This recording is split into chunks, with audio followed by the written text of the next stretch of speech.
성경 말씀 보겠습니다. 사도행전 4장 5절부터 12절에 있는 말씀입니다. 사도행전 4장 5절부터 12절 다 같이 있습니다. 이튿날 관리들과 장로들과 서기관들이 예루살렘에 모였는데 대제사장 안나스와 가야바와 요한과 알렉산더와 및 대제사장의 문중이 다 참여하여 사도들을 가운데 세우고 묻되 너희가 무슨 권세와 누구의 이름으로 이 일을 행하였느냐. 이에 베드로가 성령이 충만하여 이르되 백성의 관리들과 장로들아, 만일 병자에게 행한 착한 일에 대하여 이 사람이 어떻게 구원을 받았느냐고 오늘 우리에게 질문한다면 너희가 모든 이스라엘 백성들은 알라.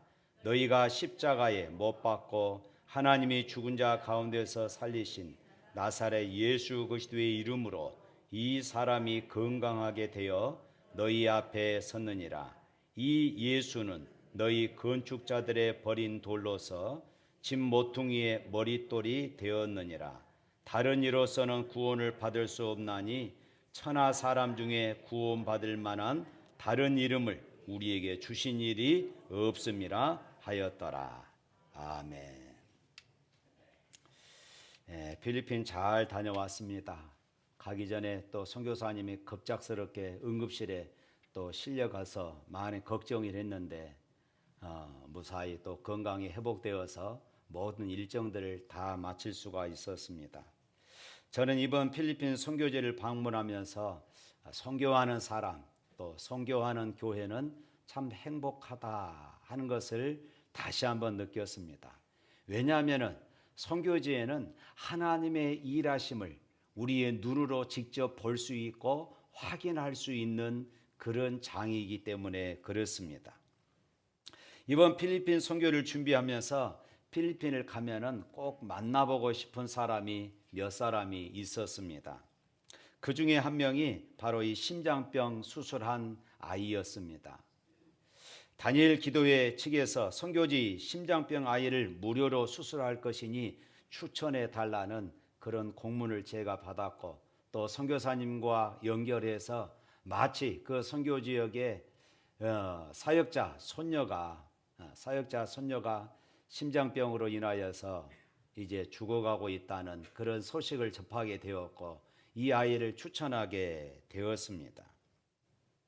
작년에 우리 교회에서도 매주 수요일 날 이 아이를 놓고 우리가 기도를 했던 그런 일들도 있습니다. 우리 사진 한번 보여주세요.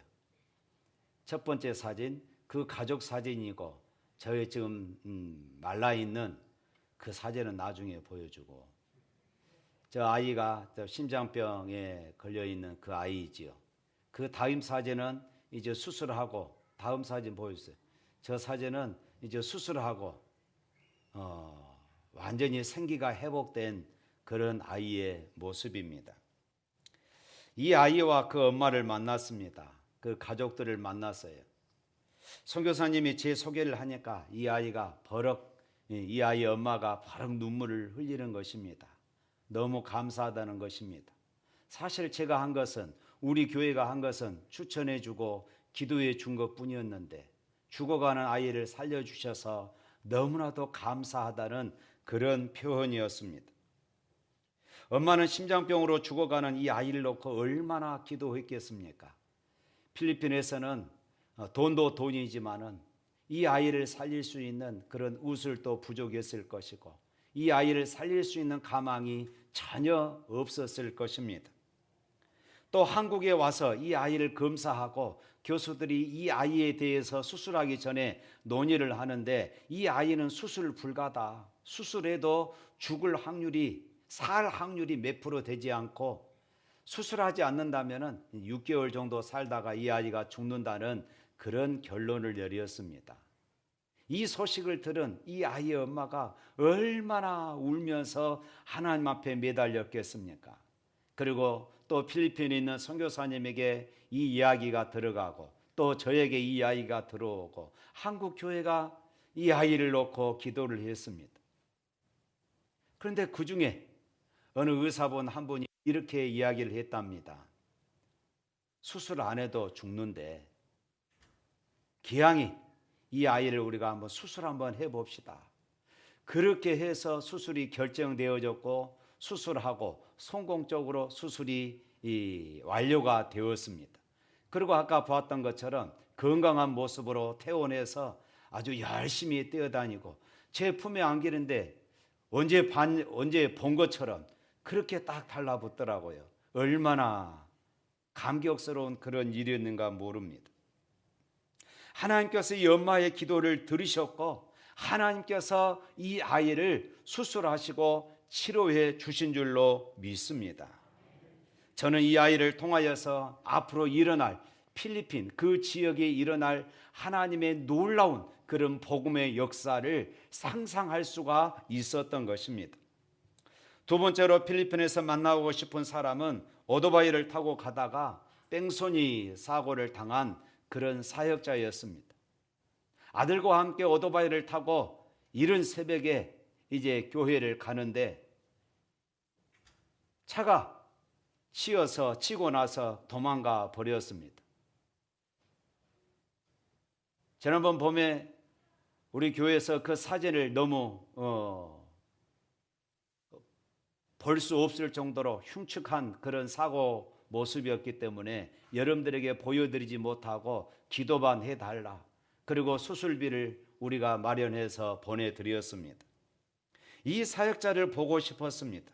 그런데 수술 후 퇴원하고 통원 치료하고 있는데 그 모습은 한국에서 참 보기 힘든 이런 모습이기도 했습니다. 자, 사진 한번 보여주십시오. 또 그 다음 사진이요. 지난번 사진에서는 저 살점이 완전히 벗겨져 가지고 너덜너덜한 이런 상황에 놓여 있었기 때문에 여러분들에게 그 모습을 보여줄 수가 없었습니다. 그리고 뼈도 상해 있는 이런 모습이었고 어깨는 골절되어 있는 이런 모습이었습니다. 그런데 저런 상태에서 퇴원해서 집에서 연고만 바르고 또 병원 한 번씩 가면서 항생제 주사를 맞는다고 그럽니다. 그럼에도 불구하고 이 사역자는 하나님의 은혜를 구하면서 믿음으로 이겨나가고 있는 그런 모습을 볼 수 있었습니다. 또한 필리핀에서 만나고 싶었던 사람은 작년에 코로나 확진을 받아서 치료하지 못하고 결국 하나님의 부름을 받은 사역자 가족들이 있었습니다. 200~300명 모이는 교회를 담임하며 나이는 55세로 이제 한참 교회에서 헌신하고 사역을 감당할 수 있는 그런 분이었습니다. 그리고 선교사님의 오른팔이라고도 할 수 있을 만큼 함께 일하던 분이었습니다. 가족들은 사모님과 그리고 두 딸이 있는데 우리를 만나자 얼마나 울던지. 왜 하나님께서 이 사역자를 데려가셨을까? 그렇게 열심히 일하고 그렇게 선교사님과 호흡이 잘 맞아서 선교사에게 바로 이 사역자, 이 현지인 사역자를 통하여서 선교지가 더욱더 확장되고 있는데 왜 하나님은 이 사역자를 불러가셨을까? 사람의 생각으로는 도저히 이해할 수 없는 그런 상황이었습니다. 그럼에도 불구하고 하나님의 또 다른 계획이 있음을 분명히 믿습니다.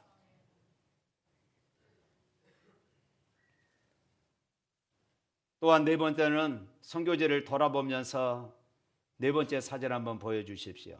선교지를 돌아보면서 선교사님이 최근에 1년 전에 개척한 교회가 있습니다. 이 교회는 남의 마당을 빌려가지고 남의 마당을 임대했습니다. 그 임대한 마당이 8평밖에 되지 않아요. 한쪽으로 3m 되고 또 길게는 한 7m, 8m 정도 되는 그런 마당입니다. 거기에다가 양쪽에 가림막을 치고 그리고 천장에는 양철로 지붕을 만들고 강대상을 놓고 그 마당에서 그렇게 개척해가지고 예배를 드렸는데 한 20명 남짓 들어가면은 그 안에는 꽉 찬 그런 상황이었습니다. 그럼에도 불구하고 60여 명이 지금 개척한 지 1년이 됐는데 60여 명이 모였고 이제 자리에 앉을 수 없으니까 밖에서 길거리에 앉아가지고 그렇게 예배 드리는 그런 광경들을 이야기하는 것을 들었습니다. 그 동네는 교회가 없는 지역이었습니다. 아주 산중에 있는 이런 지역인데 그곳에 예배당을 건축하고 예배당을 아직 세우지는 못했지만 남의 마당을 그렇게 임대해서 개청 예배를 드리고 그렇게 1년이 지나자 그 지역에 있는 많은 분들이 60여 명의 성도들이 이곳에 모여들게 된 것입니다. 얼마나 이 감격스러운 모습입니까? 우리나라에서는 상상도 할 수 없는 이런 복음의 감격을 경험할 수 있었습니다. 이분들이 130평 정도 되는 땅을 보여주면서 이 땅을 사고 싶고 이곳에다가 예배당을 짓고 싶다는 그런 이야기를 했습니다. 그곳에 사진을 찍어서 한국에서 필리핀 선교하는 어느 교회에 보내드렸더니 그 교회가 우리가 이 땅을 사겠습니다. 그렇게 헌신을 하고 2천만 원을 당장 입금해 주셨어요. 예배당도 반드시 하나님께서 세워주실 것을 분명히 믿습니다. 할렐루야. 또 한 교회는 성도들이 60여 명 되는 시골 교회입니다. 그 다음 사진 보여주시길 바랍니다. 계속해서 한번 보여주세요. 여러분 한번 저 사진들을 자세히 보시길 바랍니다. 또 다음 사진요. 이것은 사택입니다. 그 교회 사택이에요. 저 종이 박스로 벽을 만들어서 바람이 들어오지 못하게 했고요. 종이 박스를 얹어서 그곳에다가 자기 옷을 차곡차곡 이렇게 옷장 삼아서 이렇게 정리를 해 두었습니다. 다음 사진이요. 저것은 부엌입니다. 이런 집에서 살면서 그곳에 60여 명의 성도들이 있는데 그들이 헌금해 가지고 앞에 화면 보여주시길 바랍니다. 그 앞에요. 그 앞에. 예. 자기들이 헌금해서 예배당을 건축을 시작을 했습니다. 기초를 놓고 벽돌을 이렇게 브로커를 쌓고 이제 천장을 했습니다. 그런데 돈이 없으니까 자신들은 최선을 다했지만은 더 이상 돈이 없어서 진행할 수 없는 이런 상황이었어요. 이 소식을 저랑 같이 갔던 은평교회 김범태 목사님이 먼저 미리서 이 소식을 듣고 이 교회를 완성해 줘야 되겠다. 그래서 그곳에 가서 기공 예배를 다시 드렸습니다. 그런데 이 교회 건축을 완성해 주기로 한 은평교회 어떤 권사님의 간증이 있습니다. 이 권사님은 혼자 사시는 분이신데 연세가 한 90 정도 되시는 분이셨습니다. 이분은 평소에 목사님에게 이렇게 이야기했어요. 내가 죽으면은 내가 살던 이 집을 처분해서 목사님께 드리겠습니다. 그런데 어느 날 금년 봄이었습니다. 금년 봄에 이제 생일날이 다가와서 목사님이 케이크를 사서 이제 혼자 사시는 그 권사님에게 찾아갔습니다. 그랬더니 권사님은 이미 하나님의 부름을 받아 시신이 되어 있었습니다. 아주 깜짝 놀랄 만한 그런 상황이었어요. 가족들에게 연락하고 이제 장례를 다 치르고 이제 권사님이 평소에 말씀하셨던 그 유언들을 가족들한테 이야기하니까 가족들이 그 말에 동의를 했고 거기에 이 돈을 이제 목사님이 가질 수 있었습니다. 목사님이 이 돈을 어떻게 쓸까 생각하다가 필리핀에 아주 뜻깊게 사용해야 되겠다. 그렇게 생각을 해서 이제 이 교회를 건축하게 된 것입니다. 얼마나 이 감동적인 그런 간증입니까? 죽어서도 자기 살림을 정리해서 필리핀에 선교지에 예배당을 세울 수 있다는 이런 열정. 사랑하는 성도 여러분, 예수님은 승천하시기 전에 제자들에게 성령이 임하면 예수 그리스도의 증인이 될 것이라고 말씀하셨고 제자들은 성령의 충만을 받아서 예수님이 말씀하셨던 것처럼 예수님의 증인으로 하나님의 복음을 전하고 그 복음의 현장 속에 복음을 전하는 그 현장 속에 성령의 능력이 나타났습니다. 제자들이 전한 복음을 듣고 영적으로 찔림을 받아 회개하고 하나님께로 돌아오는 이들이 있었는가 하면은, 어떤 이들은 성령의 충만함을 통하여서 예수 그리스도를 영접하고 그리고 나면서부터 걷지 못했던, 그래서 성전에서 구걸하던 사람을 예수 그리스도의 이름으로 일으키는 이런 능력까지 이 복음의 현장에 나타나게 되었습니다. 그런데 제자들에게 나타난 이 성령의 역사를 모든 사람들이 다 환영한 것은 아니었습니다. 예수님을 메시아로 믿지 않는 유대 종교 지도자들에게는 이 제자들의 이런 활동들이 커다란 골칫거리가 되었습니다. 그래서 그들은 베드로와 요한 그리고 병고침을 받은 안진뱅이를 잡아서 이제 공회 앞에 세우게 되어집니다.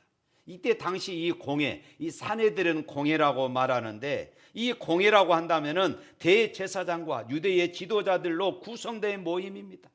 이 공회에는 종교나 정치적인 것들을 포함해서 유대인들과 관련된 전반적인 일들을 논의하고 결정하는 최고의 의결 기관입니다.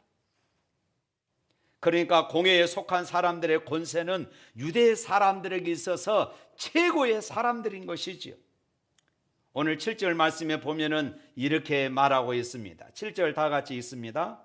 사도들을 가운데 세우고 묻되 너희가 무슨 권세와 누구의 이름으로 이 일을 행하느냐? 제자들이 병자들을 고치고 복음을 전하는 일들을 하는데 도대체 너희가 누구의 권세로 이런 일들을 행하느냐는 것입니다. 이 질문을 받은 베드로가 성령이 충만하여 주저함 없이 이렇게 말하죠. 백성의 관리들과 장로들아, 너희가 십자가에 못 박아 하나님이 죽은 자 가운데서 살리신 나사렛 예수 그리스도의 이름으로 이 사람이 강건하게 되어서 너희 앞에 섰느니라. 할렐루야.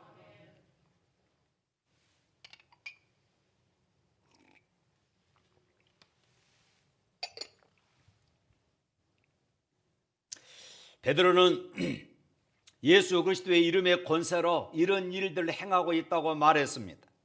그런데 사실 베드로가 상대하는 공회의 이 사람들은 만만한 사람들이 아니었습니다. 그들은 예수님을 잡아다가 십자가에 죽이기로 결정했던 그런 사람들이었습니다.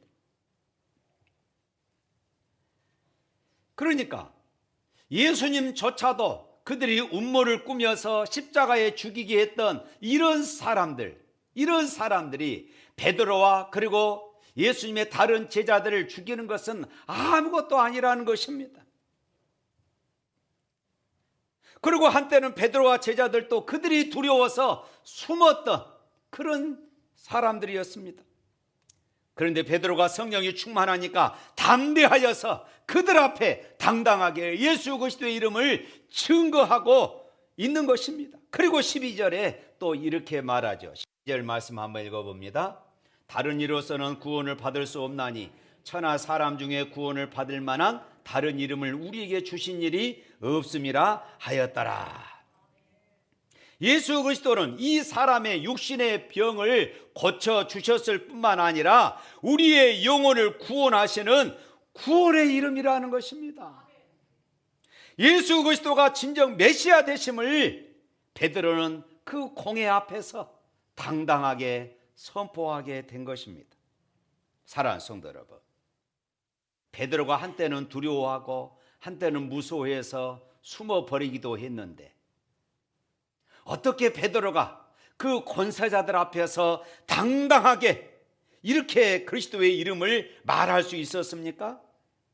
그것은 그들이 예수 그리스도의 이름의 권세를 믿고 경험했기 때문인 것입니다.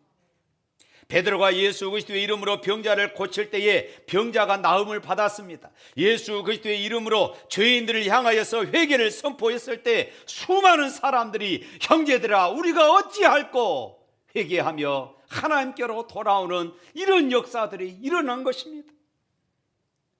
공회 사람들도 베드로와 요한의 말을 듣고 더 이상 비난할 말이 없었습니다. 왜냐하면 예수 그리스도의 이름으로 병 고침을 받은 사람들이 자기 앞에 있고 예수 그리스도의 복음을 듣고 회개했던 수없이 많은 무리들이 지금 그 앞에 널려져 있기 때문이었습니다. 그렇습니다. 예수 그리스도의 증인들은 예수 그리스도의 이름이 희시한 이름이 아니라 이 세상의 최고의 권세와 능력이 있음을 믿어야 할 자들이어야 했던 것입니다. 할렐루야.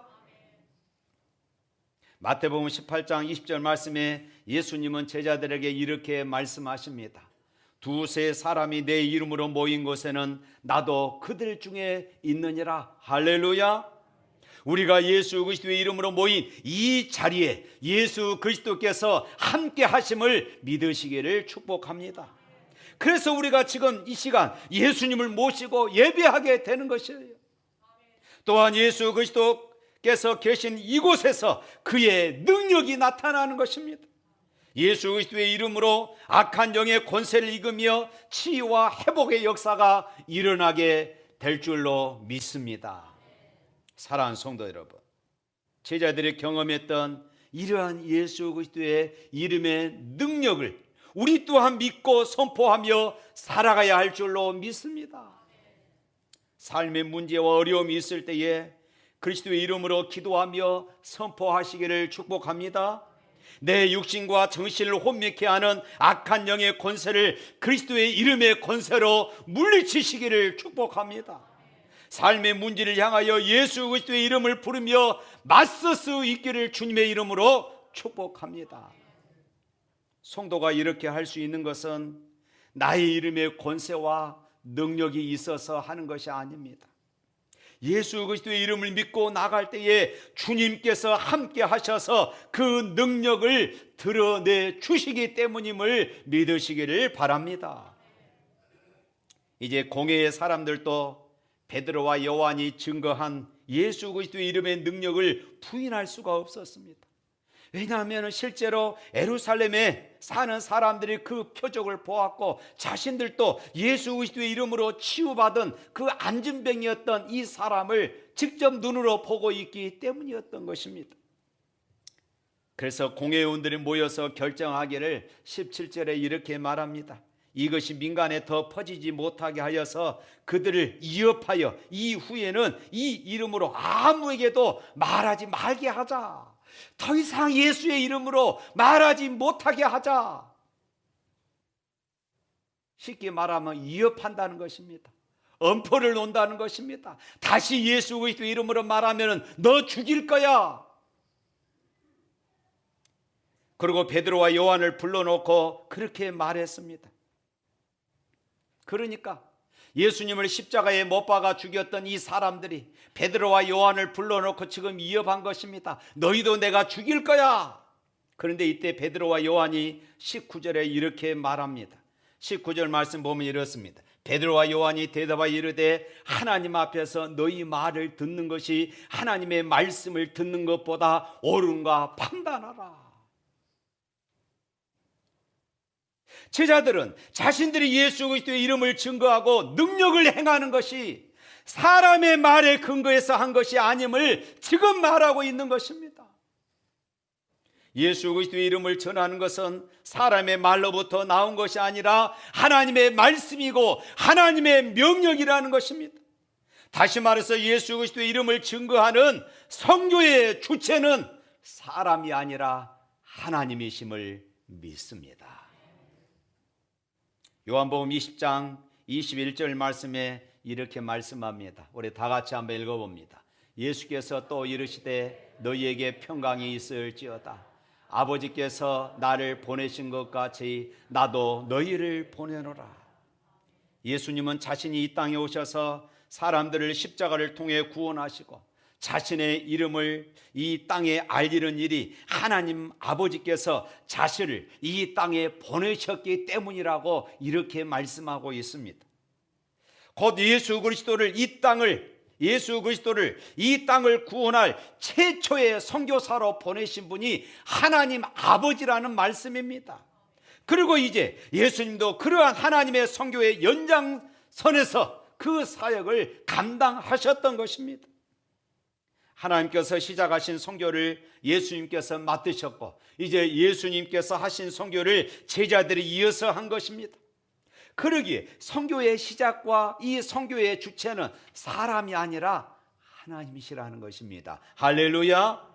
하나님께서 하셨습니다. 하나님께서 주도권을 가지고 하나님께서 이 모든 일을 하신 것입니다.